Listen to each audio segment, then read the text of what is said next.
Top quality और consistent performance के लिए सिर्फ सिल्वर पंप्स एंड मोटर्स, नाम याद रखना। આગળ વાત કરીએ અંબાજી મંદિરની ગાદીનો વિવાદ વધારે ઉગ્ર બન્યો છે। જૂનાગઢ બાદ હવે બોટાદના મહંત મેદાને આવ્યા। ભીમનાથ મહાદેવ મંદિરના મહામંડલેશ્વર આશુતોષ ગિરીનું નિવેદન સામે આવ્યું।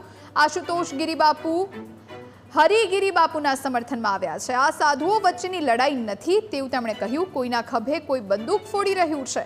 સમગ્ર ભારતમાં પછાત વર્ગના સાધુઓને દૂર કરવાની સ્પર્ધા હોય તેવું નિવેદન આશુતોષ ગિરીએ આપ્યું।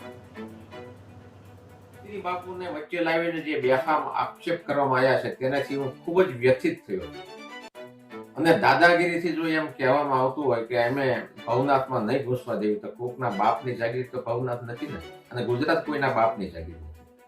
અમુક જ્ઞાતિ વિશેષના સાધુઓ, અમુક બેકગ્રાઉન્ડના સાધુઓને તરછોડી દેવા અને એને સમાજનો કોઈ મોટો હોદ્દો ન મળે એવા પ્રયત્ન સમગ્ર ભારતમાં થઈ રહ્યા છે। ખરેખર સંન્યાસી થયા પછી સંન્યાસીની કોઈ જાત નથી હોતી।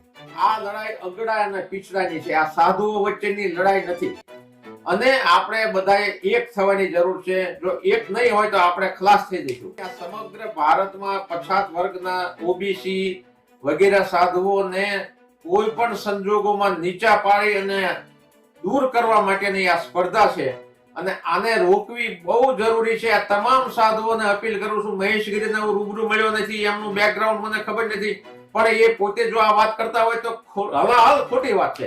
હરિગીરી વિશે આ વાત થઈ જ ન શકે। હરિગીરી જેવો મહાન સંત મેં મારી જિંદગીમાં બહુ ઓછા જોયા છે।